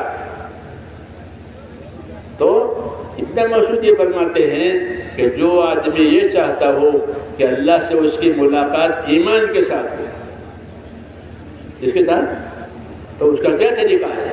انہوں نے فرمایا کہ اللہ سے ایمان کے ساتھ ملنے کا جو تمنا رکھتا ہو تو وہ نمازوں کو مسجد میں جا کر با جماعت پڑھے۔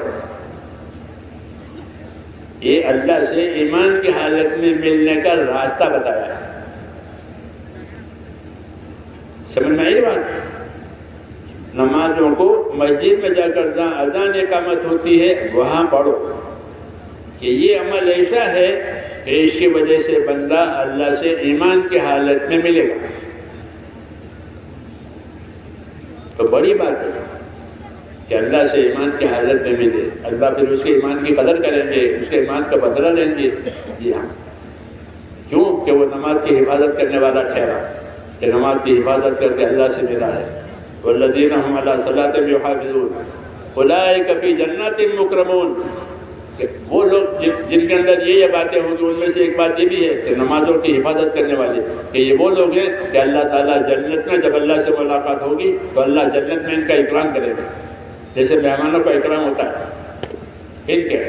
تو اس لیے ابن مسعود فرماتے تھے کہ جو اللہ تعالیٰ سے ایمان کی حالت میں ملنا چاہتا ہو تو اس کو چاہیے کہ نمازوں کو وہاں جا کر ادا کرے جہاں جماعت ہوتی ہے، یعنی با جماعت نماز پڑھے۔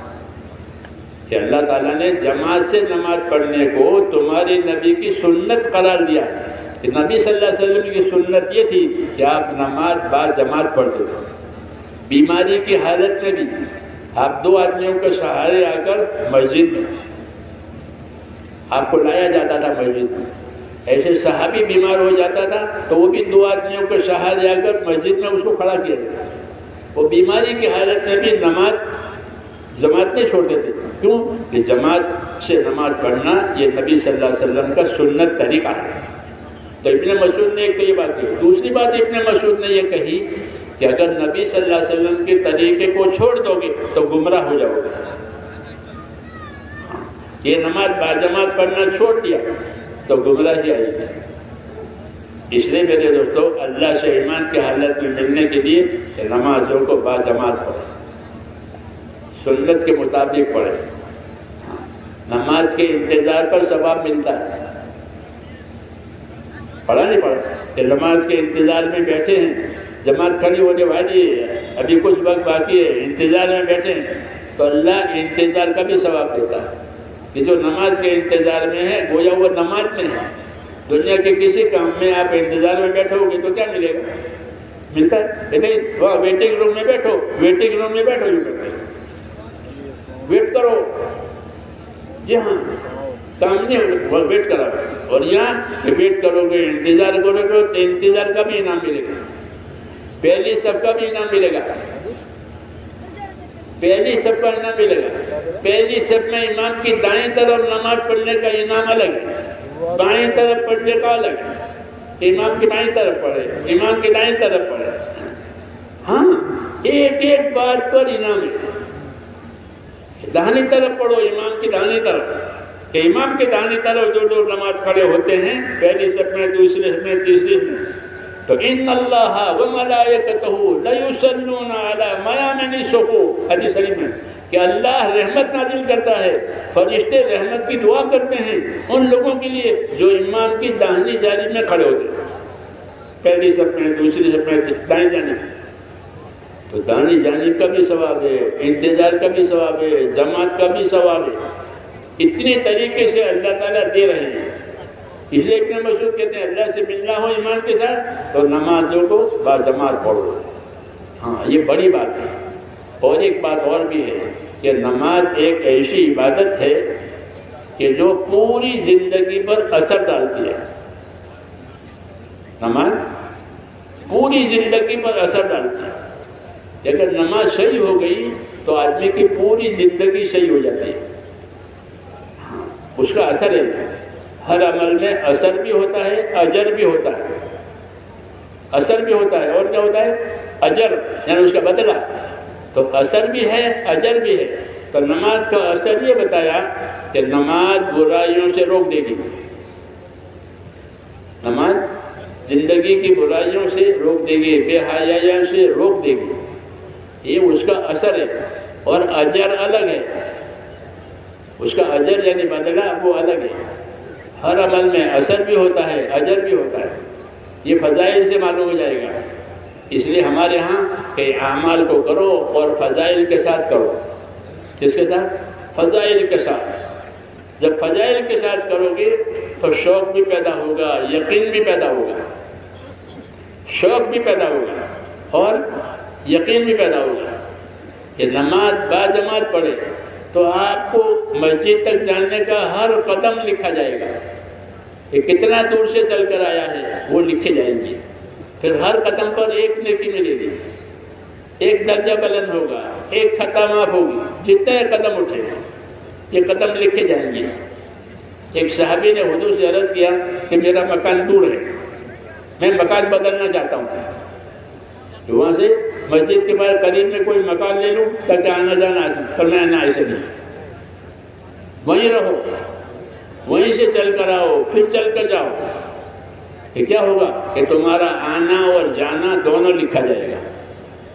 جس طرح نماز کا ثواب دیا جائے گا تمہارے آنے جانے کا ثواب بھی دیا جائے گا۔ یہ کسی عبادت میں ہے، نماز میں ہے، آنے جانے، آپ کسی دفتر میں جاؤ گے، کسی آفس میں جاؤ گے تو آنے جانے کا کیا ملے گا؟ کچھ نہیں، اپنی گاڑی میں جاؤ یا بس میں جاؤ اور وقت پر جاؤ، وہاں پہنچ جاؤ، اس میں کچھ نہیں ملتا، یہ تو ذمہ داری ہے، وقت پر پہنچنا پڑے گا۔ یہاں اللہ نے یہ بھی رکھا ہے کہ تمہارے آنے کا بھی ثواب ہے، تمہارے جانے کا بھی ثواب ہے، تمہارے انتظار کا بھی ثواب ہے۔ تو نماز ایک ایسی چیز ہے کہ جس میں اللہ تعالیٰ نے بے حد انعام رکھے، اور پھر یہ نماز پوری زندگی پر اثر ڈالتی ہے۔ اس لیے علماء نے لکھا ہے کہ نماز صحیح ہوگی تو آدمی اپنے مال کا استعمال کرنے والا بھی صحیح بنے گا، ورنہ مال میں غلط استعمال ہوتا ہے، مال فضول خرچیوں میں جاتا ہے، مال عیش میں جاتا ہے، مال گناہ میں جاتا ہے۔ نماز میں ایک نورانیت ایسی ہے کہ اگر نماز صحیح ہوگی تو مال کا خرچ بھی صحیح ہو جائے گا، کہ مال کے خرچ کرنے پر صحیح روح پڑ جاتا ہے۔ تو مال جان، نماز جان اور مال دونوں کو صحیح کرتی ہے۔ اس لیے نمازوں پر ایمان کے بعد سب سے اونچا عمل نماز ہے۔ اللہ نے اسلام میں نماز کو اور حج کو خاص امتیاز دیا ہے، اس میں نماز کا درجہ سب سے اونچا ہے۔ اس لیے میرے بھائیوں اپنی نمازوں کو اہتمام سے کرنا ہے۔ کیسے کرنا ہے؟ سنتیں، نوافل۔ ہاں میں ابھی کہہ رہا تھا مولوی صاحب سے کہ لوگوں کو جلدی جلدی جمع نہ کرو، آ جاؤ آ جاؤ آ جاؤ، نہیں، ان کو نمازیں پڑھنے تو اچھی۔ پہلے لوگ بھاگ جاتے تھے تو کہ بھائی آ جاؤ آ جاؤ، اب کوئی نہیں بھاگتا، بھاگتے یہ ماشاءاللہ کتنی برکت ہے. مجمع بیٹھا ہوا اب کوئی نہیں بھاگتا. اب یہ تقاضا نہیں کرنا کہ آ جاؤ. اطمینان سے نماز پڑھو اور نماز پڑھ کے پھر بیان شروع. یہ چیز قابل اصلاح ہے، اس کی اصلاح کرنی چاہیے. ہر چیز میں اصلاح ہوتی ہے. ہماری تبلیغ کی اصلاح ہے کہ جلدی آؤ، ایسا نہیں. اچھی طرح نماز پڑھ لو، سنت بھی پڑھ لو، نوافل بھی پڑھ لو. ہاں، کیونکہ نوافل اور سنتیں یہ فرضوں کو پورا کرے گی. اگر فرضوں میں کوئی نقصان رہا تو نوافل سے پورا کیا جائے گا. اس لیے سب پڑھنے. پہلے بھاگ جاتے تھے لوگ تو کبھی جلدی آؤ جلدی آؤ. اب اللہ ماشاء اللہ آپ لوگ شوق سے بیٹھے ہیں، صبح سے شام تک بیٹھے ہیں، رات تک بیٹھے ہیں. اب تو وہ مجمع بدل گیا ہے.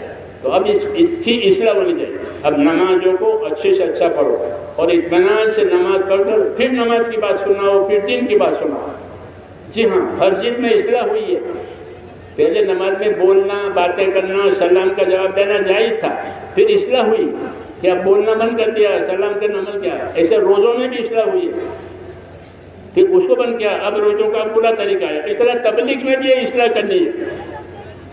ہاں، ایک جو 50 سال پہلے کی جو ڈگر ہے اس کو ختم کرو. 50 سال پہلے کی ڈگر یہ تھی کہ بھائی آ جاؤ، لوگ بھاگ جاتے تھے. ایک ہم لوگ ابتدا میں جب پھرتے تھے، 50 سال پہلے کی بات کرتا ہوں، تو ایک آدمی ممبر کے پاس کھڑا رہتا تھا. وہ لوگ آ جاؤ. ایک آدمی دروازے پہ کھڑا کرتے تھے مسجد کے کہ وہ نکل نہ جاوے لوگ. 2 آدمی. ہاں، کیونکہ لوگ ایک دم جیسے پرندے اڑتے ایسے بھاگ جاتے تھے جو اپنے جوتے لے کر کے.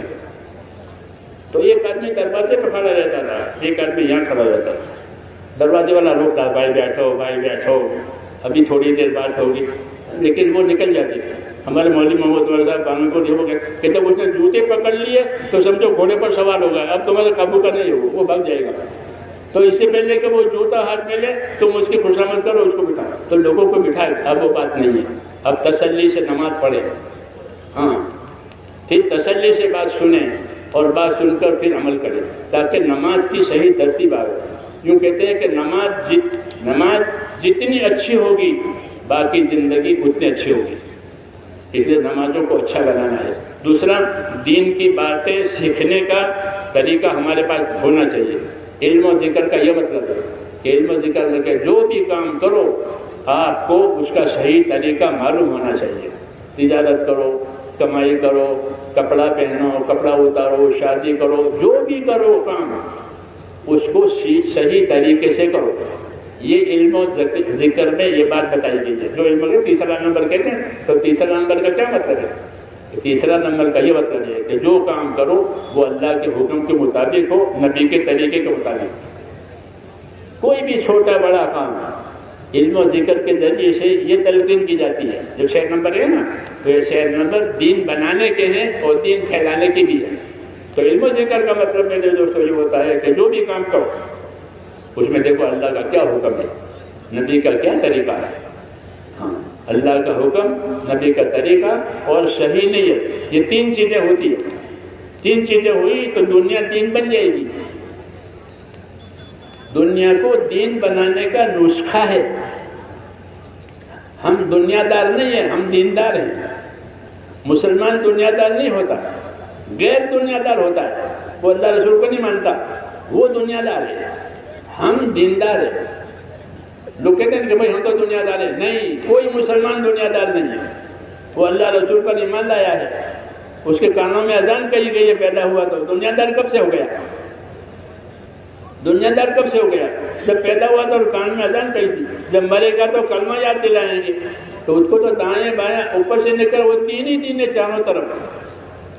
تو یہ ہم دنیا دار نہیں ہیں، ہم دیندار ہیں. لیکن ہم کو دین بنانا پڑے گا. تو دین بنانے کا کیا طریقہ ہے؟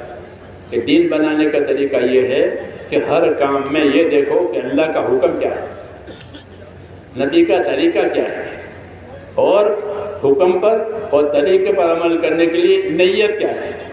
اپنے نیت کو صحیح کرو. اللہ کو راضی کرنا ہے، آخرت بنانے کے لیے. نیت کوئی بڑی چیز نہیں ہے. یہ نیت ہو کہ اللہ کو راضی کرنا ہے. کسی کو ایک گلاس پانی پلاؤ تو آپ کی نیت کیا ہو کہ میرا اللہ راضی ہو جائے گا اور بھائی کی خدمت ہو جائے گی. تو گلاس پانی پلانے پر غلام آزاد کرنے کا ثواب ملے گا. اب تو غلام نہیں رہے، پہلے زمانے میں ہوتے، غلام آزاد کرنے کا بڑا ثواب ہے، گلاس پانی پلانا۔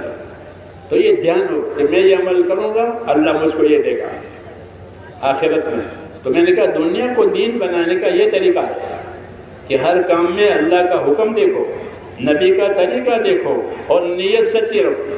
لوگوں کو دکھانے کے لیے نہیں کرنا ہے، فخر کے لیے نہیں کرنا ہے، اپنی بڑائی کے لیے نہیں کرنا ہے، اللہ اور آخرت کے لیے کرنا ہے۔ پانی پلاؤ، کھانا کھلاؤ، کسی کی مدد کرو، خود عبادت کرو، لیکن نیت اللہ والی کہ اللہ کو راضی کرنا ہے، آخرت آنا ہے۔ تو یہ تین چیزیں ہو گئی تو مسلمان کی دنیا دین ہو گئی۔ دکان کرتے ہیں، یہ کیوں کرتے ہیں؟ کہ اللہ نے حلال کمانے کا حکم دیا ہے، حلال کھانے کا حکم دیا ہے، اور تجارت کو اللہ نے حلال کیا ہے، اس لیے ہم تجارت کریں گے تاکہ حلال کھائیں، اپنے بچوں کو حلال کھلائیں، حرام سے بچیں۔ جی ہاں، یہ نیت، اس نیت سے کمائے گا تو اس کا کمانا دین بنے گا۔ مسجد میں بھی ثواب ملتا ہے، دکان میں بھی ثواب ملتا ہے۔ مسجد میں عبادت کا ثواب ملتا ہے، دکان میں کاروبار کا ثواب ملتا ہے، دکان میں کاروبار کا ثواب ملتا ہے۔ مسجد میں پورا وضو کرنے کا ثواب ملتا ہے، کہ پورا وضو کرو، ایک بال بھی سوکھا نہ رہے۔ اور دکان میں تو وضو ہے نہیں، دکان میں کیا ہے کہ پورا توڑو، ذرا بھی کم نہ ہو۔ جیسے وضو میں ایک بال بھی سوکھا نہ رہے، تولنے میں کہ ذرا بھی کم نہ جائے، جھکتا تو دو، کم نہ دو۔ یہ نماز، یہ دکان کا وضو ہے، یہ یہاں کا وضو ہے۔ یہاں کا وضو کیا کہ ایک بال بھی سوکھا نہ رہے، اور دکان کا وضو کیا کہ کسی کا ذرا باقی نہ رہے، برابر تول کر کے دو، کہ تولنا فرض ہے، جیسے پورا وضو کرنا فرض ہے، پورا تولنا فرض ہے۔ تو ہر جگہ ہمارے پاس دین ہے، دکان میں بھی دین ہے، یہاں بھی دین ہے، دکان میں دکان کا دین، اور مسجد میں مسجد کا دین، گھر میں گھر کا دین، ہر جگہ دین ہے۔ اس لیے علم و ذکر دیا ہے، کیا دیا ہے کہ علم و ذکر، کہ علم و ذکر کے مطلب ہے کہ ہر جگہ کا دین سیکھو، ہر جگہ کے دین پر عمل کرو۔ تیسرے نمبر کا یہ مطلب ہے، لوگوں نے تیسرے نمبر کو چھوڑ دیا ہے، چھٹا نمبر رکھ رکھا ہے پھرنا۔ وہ ٹھیک ہے، وہ ٹھیک ہے پھرنا، لیکن پھرنا اس کے ساتھ ہے، جس کے ساتھ کہ علم و ذکر کے ساتھ۔ کہ علم و ذکر سے کیا ہوگا کہ چیز صحیح ہوگی، علم و ذکر سے یہ ہوگا کہ دوسروں کے حقوق معلوم ہو جائیں گے کہ ان کا یہ حق ہے، ان کا یہ حق ہے، ان کا یہ حق ہے۔ علم و ذکر میں یہ ہے کہ دوسروں کا حقوق ادا کرتے ہوئے زندگی گزارو، تاکہ کسی کا حق نہ مارے، کسی کا حق مارنا جائز نہیں ہے، کسی کا حق دبانا جائز نہیں ہے۔ حق ادا کرو، دنیا حق ادا کرنے کی جگہ ہے، آخرت بدلہ پانے کی جگہ ہے۔ جو یہاں حق ادا کر کے جائے گا وہ وہاں بدلہ پائے گا۔ دین سیکھ لیں گے تو دوسروں کے حقوق معلوم ہو جائیں گے، ماں باپ کا کیا حق ہے، پڑوسی کا کیا حق ہے، دوست کا کیا حق ہے، مسافر کا کیا حق ہے۔ مسافر آیا ہے باہر سے کوئی، مسجد میں آتے ہیں مسافر لوگ، یہ مسافر کا کیا حق ہے؟ جی ہاں، سفر میں ساتھ ہے لوگ، ان کا کیا حق ہے؟ سفر میں ساتھ ہوتے ہیں پیسنجر، پیسنجر کا کیا حق ہے؟ ہمارا دین ہر ایک کا حق بتائے گا کہ تمہارے ساتھ کوئی پیسنجر ہے کہ پیسنجر کے ساتھ احسان کرو، پیسنجر کے ساتھ احسان کرو۔ تمہارا ساتھی ہے، پیسنجر ہے، گاڑی کا کنبا، گاڑی جو پیسنجر ہوتے ہیں وہ آپس میں کنبا ہوتے ہیں، یہ دوسرا احسان کرے۔ ہمارا دین سکھاتا ہے کہ اپنے مسافروں کے ساتھ احسان کرو، مسافروں کے ساتھ مت لڑو، لڑتے ہیں نا لوگ، سفروں کے مت لڑو، مسافروں کے ساتھ احسان کرو۔ احسان کرو گے تو کہ وہ آپ سے محبت کرے گا۔ ایک مرتبہ میں سفر کر رہا تھا، ہماری لائن ہے رتلام لائن دلی سے، تو ایک نوجوان سوار ہوا، وہ جوان آدمی ہے، اس کے پاس کچھ نہیں، ایک پرس تھا، چھوٹا پرس، بستر نہیں، اس کی سیٹ ہے وہ سامنے والی، تو قد لمبا، سیٹ چھوٹی، اور سر کے چیزیں رکھنے کے لیے کچھ نہیں ہے، وہ پرس، تو اس کو نیند نہیں آ رہی تھی، پریشان تھا۔ ہم تو جماعت والے، ہمارے تو بستر بھی ہے، تکیہ بھی ہے، چادر بھی ہے، اللہ کے بندوں کا رہتے، ہمارے پاس تو سب کچھ ہوتا ہے۔ میں نے اس کو تکیہ دیا، میں کہیں پریشان ہو گیا، میں پریشان ہوں، مجھے نیند نہیں آ رہی، میں پاس 2 تکیے تھے کیونکہ میرا بستر تھا، ہم تو بستر والے اپنا بستر لے کے چلتے ہیں۔ ایک تکیہ اس کو دیا، وہ سو گیا بہت اطمینان سے۔ صبح رتلام آیا، ہماری لائن ہے سورت اور بھرو تو بڑا تمہیں رتلم آیا تو وہاں فجر کا وقت ہوتا ہے تو ہم نمازیں پڑھتے ہیں. میں تو اکیلا تھا تو میں نے رتلم دیکھا. کہاں میں کہا رتلم جا کے نماز بھی پڑھوں گا, چائے بھی پیوں گا. چائے کیا ماڈی ہے؟ تو اس نے دیکھا کہ میں جا رہا ہوں. میں کہاں جا رہا ہوں؟ ان کا میں نماز کا وقت ہے, چائے کا بھی وقت ہے. کہ نہیں, آپ چائے کے لیے نہیں جائیں گے, میں چائے لاؤں گا, میں چائے لاؤں گا. تو وہ جوان تھا, میں تو عمر بھاگا اور جا کے چائے کے لیے آیا. اب یہ چائے کیوں لایا؟ کہ ہم نے اس کے ساتھ احسان کیا. تو احسان کے جواب میں احسان آیا. اس کو اخلاق کہتے ہیں, حق ادا کرنا کہتے ہیں. کہ احسان کرو گے تو احسان دیکھو گے, نقصان کرو گے تو نقصان دیکھو گے. کسی کا نقصان کیا تو وہ نقصان کرے گا, اور کسی کا احسان کیا ہے تو وہ احسان کرے گا. ہم کو ہمارے دین نے یہ سکھایا ہے کہ دوسروں کے ساتھ احسان کرو, اپنا ہو پرایا ہو, مسلمان ہو غیر مسلمان ہو, احسان کرو اللہ کے بندوں کے ساتھ. اللہ کے بندوں کے ساتھ بھلائی کرو. جب تم زمین والوں پر رحم کرو گے تو آسمان والا تم پر رحم کرے گا. تو رحمتوں کے حالات لانے کے لیے یہ طریقہ دیا ہے ہم کو. عبادت کرو, لوگوں کے ساتھ بھلائی کرو, تو اس سے حالات اچھے ہو جائیں گے, آپس کے تعلقات اچھے ہو جائیں گے, اور دین بنے گا. دین بنے گا تو آخرت بنے گی, دین بنے گا تو آخرت بنے گی. تو ہمارے اس کام میں میرے تو دنیا اور آخرت کی بھلائی ہے. جو محنت اور جو دین اللہ نے ہم کو دیا ہے اس میں دنیا اور آخرت کی بھلائی ہے. اور یہ بات میں نہیں کہہ رہا ہوں, حضور صلی اللہ علیہ وسلم فرماتے تھے کہ میں تمہارے پاس دنیا اور آخرت کی بھلائی لے کر آیا ہوں, اس کو قبول کر لو, سلامت رہو گے. تمہاری سلامتی دنیا اور آخرت میں حضور صلی اللہ علیہ وسلم کے طریقوں میں ہے. ہمارے پاس حضور صلی اللہ علیہ وسلم دین لے کر آئے ہیں. دین طریقوں کا نام ہے. دین کس کا نام ہے؟ طریقوں کا نام. کون سے طریقے؟ جو حضور صلی اللہ علیہ وسلم ہم کو بتا رہا ہے. اس لیے اللہ کے راستے میں نکلنا ہے, دین سیکھنا ہے. کیا سیکھنا ہے؟ اپنے سے زیادہ جاننے والوں سے سیکھنا, اپنے سے کم جاننے والوں کو سکھانا. یہ صحابہ کا طریقہ تھا. صحابہ کے زمانے میں مدرسے نہیں تھے, بڑے بڑے ادارے نہیں تھے, مسجدیں تھیں, لیکن لوگ دین سیکھتے تھے اس راستے سے. اللہ کے راستے میں جاتے تھے, اللہ کے راستے میں نکلتے تھے, سیکھتے تھے, سکھاتے تھے. جہاں جاتے تھے وہاں والوں کو دعوت دیتے تھے, وہ دعوت قبول کرتے تھے تو وہاں ٹھہر جاتے تھے, اور ٹھہر کر کے ان کو دین سکھاتے تھے. بعض مرتبہ ایک علاقے میں 6 مہینے تک ٹھہرتے تھے. ہم تو 4 مہینے کی بات کرتے ہیں, وہ 6 مہینے تک ٹھہرتے تھے. کیوں ٹھہرتے تھے؟ کہ ان کو دین سکھانا ہے. ان کو دین سکھانا ہے کہ انہوں نے ایمان قبول کیا ہے, دین قبول کیا ہے, تو ان کو سکھاؤ کہ یہ اللہ کی عبادت ہے, یہ اللہ کے بندوں کا حق ہے, یہ آخرت ہے. تو اس طرح صحابہ کا وہی طریقہ اللہ نے ہم کو دیا کہ چلتے پھرتے تجھے دین سیکھو, دین سکھاؤ, نقل و حرکت کے ساتھ. نقل و حرکت کے ساتھ, نقل و حرکت کے ساتھ یہ فائدہ ہوگا کہ دین سیکھیں گے, دین پھیلے گا. نقل و حرکت کی وجہ سے چکی چلتی ہے نا تو چاروں طرف آٹا نکلتا ہے. چکی سے چاروں طرف ایسے پھریں گے کہ چاروں طرف دین پھیلے گا. نمازیں زندہ ہو جائے گی, عبادتیں زندہ ہوگی. سب سے پہلے عبادت کا دین زندہ ہوگا. سب سے پہلے حضور مولانا یوسف صاحب فرماتے ہیں کہ ہماری محنت صحیح ہوئی تو سب سے پہلے اللہ عبادت کا دین زندہ کرے گا, یعنی لوگوں کی زندگیوں میں عبادت آئے گی. چنانچہ اس عرصے میں آپ دیکھتے ہو نا, نمازی بڑھ گئے ہر جگہ. نماز پڑھنے والے بہت, مسجدیں چھوٹی ہو گئی. حرم شریف میں حج کرنے والے بہت, حرم شریف حج کرنے والے بہت, عمرہ کرنے والے بہت, صدقہ دینے والے بہت, مال خرچ کرنے والے بہت. ایسا ہو گیا کہ عبادت کا دین زندہ ہوا ہے. ایک نقد مثال ہوگی کہ اگر یہ محنت صحیح ہوئی تو اللہ پہلے عبادت کا دین زندہ کرے گا. تو یہ ہوا. اور محنت ہوگی تو کاروبار کا دین بھی صحیح ہو جائے گا, سماج اور دوسروں کے ساتھ زندگی گزارنے کا دین بھی صحیح ہو جائے گا, آپس کے تعلقات بھی صحیح ہو جائیں گے. اللہ تعالیٰ نے دین میں ساری خیر رکھی ہے. اس لیے دین کو سیکھنا ہے, سکھانا ہے, اس پر عمل کرنا ہے. علم و ذکر کا یہ مطلب ہے کہ علم و ذکر کے ساتھ یہ فرق. جہالت سے بات نہیں بنتی, علم سے بنتی ہے. تو علم و ذکر نکال کہ ہر حال کا علم پوچھ, ہر حال کی بات پوچھو. اس کو کیا کرنا ہے, اس کو کیا, یہ دنیا میں پوچھتے نہیں پوچھتے. کورٹ کچہری کی بات ہوتی ہے تو وکیلوں سے پوچھتے ہیں، دوا دارو کا تو ڈاکٹروں سے پوچھتے ہیں، عمارت بنانے تو بلڈروں سے پوچھتے ہیں.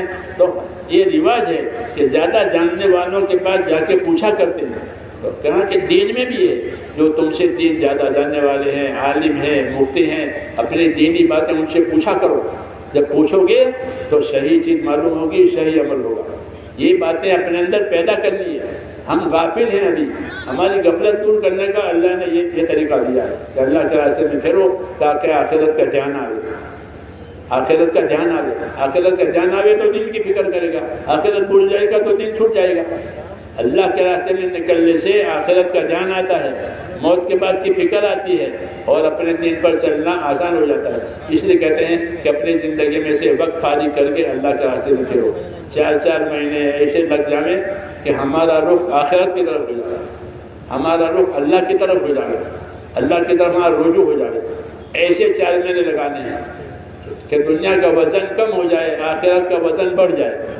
تو پھر آخرت کی تیاری کے ساتھ دنیا میں زندگی گزاریں گے، اللہ کا حق بھی ادا کریں گے، اپنی ذات کا حق بھی ادا کریں گے، بندوں کا حق بھی ادا کریں گے. یہ بات پیدا ہوتی ہے کام کی وجہ سے، اس کے لیے کہتے ہیں. اس لیے میرے دوستوں، بہت سے دوستوں نے تو ماشاءاللہ ارادے بھی کر لیے ہیں، جماعتوں کے لیے تیار بھی ہو گئے ہیں. اللہ بہت قبول فرمائے، اللہ ان کے لیے بہت آسانی کرے اور دور دیر کے لیے ان کو قبول فرمائے. لیکن جن حضرات نے ابھی ارادے نہیں کیے ہیں، باقی ہیں، تو اب یہ آخری مجلس ہوگی، تو جو باقی رہ گئے وہ بھی ارادہ کریں اور بتائیں، اپنی تیاری بتائیں. 4 مہینوں کا تقاضا.